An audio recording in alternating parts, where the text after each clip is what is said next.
नमस्कार, जय हिंद। मैं हूं कुणाल और आप देख रहे हैं कुणाल्स बेसिक स्टडी। आज हम लोग डिस्कस करेंगे कि फेज और न्यूट्रल पिन से अर्थिंग पिन ज़्यादा मोटी और लंबी क्यों है, इसके बारे में इस वीडियो में हम लोग डिटेल्स में जानेंगे। चलिए आगे बढ़ते हैं।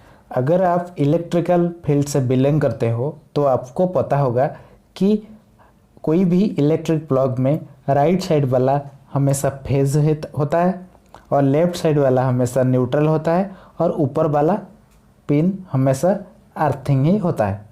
लेकिन अर्थिंग ज़्यादा लंबी क्यों है, इसको जानने से पहले आपको जानना होगा कि कोई भी प्लग में अर्थिंग क्यों यूज होता है और कहाँ पे यूज होता है। तो चलिए मैं यहाँ पे एक एग्जांपल लेता हूँ कि मेरे पास एक इलेक्ट्रिक मोटर है सिंगल फेज का।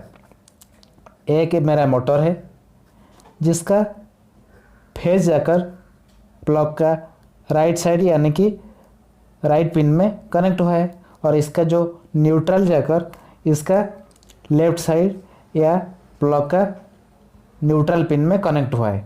लेकिन इसका जो अर्थिंग वाला पॉइंट है वो कहाँ पे जाके कनेक्ट हुआ है, इसका जो अर्थिंग वाला पॉइंट जाके मोटर के बॉडी में कनेक्टेड हुआ है।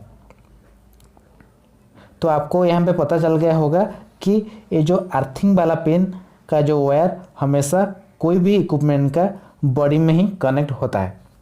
तो अभी हम लोग पता करेंगे कि ये जो अर्थिंग वाला पिन इन दोनों से मतलब कि फेज न्यूट्रल से ज़्यादा लंबी या मोटी क्यों है। तो इसको मैं आपको 3 पॉइंट में आसानी से बताऊंगा।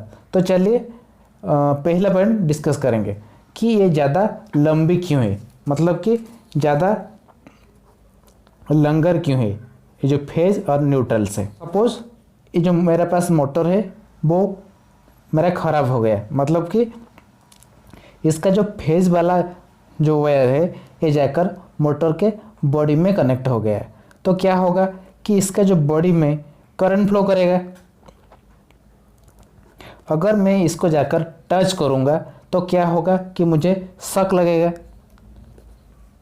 तो देखिए यहाँ पे मेरा मोटर ख़राब हो चुका है। मैं मोटर के प्लग को लेकर सॉकेट के पास जा रहा हूँ, सॉकेट में कनेक्ट करूँगा। तो मेरा जो फेज और न्यूट्रल वाला जो पॉइंट वो जाकर सॉकेट को टच होने से पहले मेरा जो अर्थिंग वाला पॉइंट जाके सॉकेट में टच हुआ। तो क्या होगा, जो करंट मोटर के बॉडी में फ्लो कर रहा था वो ये जो अर्थिंग पिन के थ्रू पहले से ही निकल जाएगा। ऐसा क्यों हुआ, क्योंकि ये जो फेज और न्यूट्रल वाला जो 2 पिन है वो सॉकेट के अंदर जाने से पहले हमारा अर्थिंग पॉइंट इसका अंदर चला गया और सारा जो करंट बॉडी में फ्लो कर रहा था वो ये अर्थिंग पिन के थ्रू हमारा निकल गया।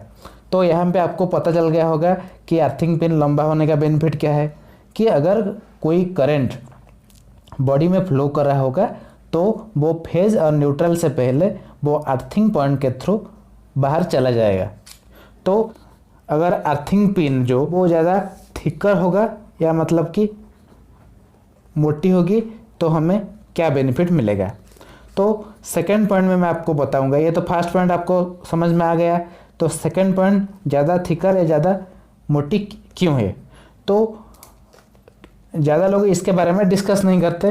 तो चलिए, अगर आप इलेक्ट्रिकल बैकग्राउंड से हो तो आपको पता होगा कि इस सॉकेट में ये जो प्लग को ऐसे डालते हैं। लेकिन हमारे गांव में सपोज किसी को इलेक्ट्रिकल के बारे में ज़्यादा मालूम नहीं है, वो क्या करेगा कि ये जो प्लग को वो ऐसे डालने का कोशिश करेगा। तो क्या होगा कि ये जो फेज में हमारा अर्थिंग पिन चला जाएगा और हमारा जो सप्लाई वो फेज में आ रहा था वो क्या होगा कि ये अर्थिंग पिन के थ्रू बाहर चला जाएगा या हमारा इक्विपमेंट शायद ख़राब हो सकता है या नहीं चलेगा। तो इसलिए अगर वो ऐसे कोशिश करेगा तो ये अंदर नहीं जाएगा और वो ट्राई करेगा कि ऐसे अंदर जाने के लिए और हमारा इक्विपमेंट ठीक से काम करेगा। इसलिए हमारा ये जो पिन ज़्यादा मोटी है। ये तो था नॉर्मल सा बात है। लेकिन मेरा जो थर्ड पॉइंट वो टेक्निकल बात है, जैसे कि लॉ ऑफ रेजिस्टेंस।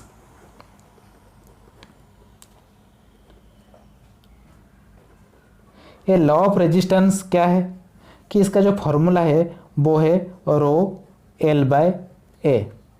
इसका मतलब क्या है, अगर मेरा एरिया बढ़ेगा तो मेरा रेजिस्टेंस कम होगा, अगर मेरा एरिया कम होगा तो रेजिस्टेंस मेरा बढ़ेगा। इसका मतलब क्या है, अगर मैं एक पतला सा वायर लेता हूँ तो इसमें ज़्यादा रेजिस्टेंस होगा, और अगर मैं इसका मोटाई थोड़ा बढ़ा दूँगा तो मेरा रेजिस्टेंस कम होगा, और पतला में रेजिस्टेंस ज़्यादा होगा। तो इसलिए हमेशा मेरा जो अर्थिंग पिन में ये ज़्यादा मोटा होने से क्या होगा कि मेरा जो रेजिस्टेंस कम होगा, और हमेशा अर्थिंग में रेजिस्टेंस कम रहना ही चाहिए, क्योंकि अगर कोई करंट बॉडी में फ्लो कर रहा होगा तो वो आसानी से ये जो अर्थिंग पिन के थ्रू बाहर निकल पाए। इसलिए हमारा जो अर्थिंग पिन ज़्यादा मोटी है ये जो फेज और न्यूट्रल पॉइंट से। तो चलिए यहाँ पे आपको पता चल गया होगा कि ये जो अर्थिंग पिन ज़्यादा लंबी और मोटी क्यों है। तो पहला पॉइंट आपको बताया, अगर कोई करंट लीकेज होके बॉडी में फ्लो कर रहा है तो वो फेज और न्यूट्रल से पहले वो क्या करेगा कि ये जो अर्थिंग पॉइंट के थ्रू बाहर निकल जाएगा। और ज़्यादा मोटी क्यों है, जो सेकंड पॉइंट था मेरा कि अगर वो सेम होता फेज और न्यूट्रल के तो कोई भी लोग जिसे इलेक्ट्रिकल के बारे में ज़्यादा पता नहीं है वो क्या करता कि ये जो अर्थिंग को फेज या न्यूट्रल के अंदर डाल देता, इसके चांसेस बढ़ जाते और वो ज़्यादा खतरा है। तो इसलिए क्या होता कि ये जो फेज और न्यूट्रल से हमेशा मेरा अर्थिंग पॉइंट ज़्यादा मोटी है। और तीसरा जो टेक्निकल बात है कि लॉ ऑफ रेजिस्टेंस, इसका मीनिंग क्या है कि अगर एरिया मेरा बढ़ेगी रेजिस्टेंस कम हो जाएगी। इसीलिए तो यहाँ पे मेरा एरिया ज़्यादा है तो मेरा यहाँ पे रेजिस्टेंस कम है और हमारा करंट जो आसानी से यहाँ से फ्लो कर सकता है। तो आज के लिए इतना ही। अगर किसी को कुछ भी डाउट हुआ तो मेरा कमेंट बॉक्स में कमेंट करके पूछिएगा। चलिए आज के लिए इतना ही। Thank you.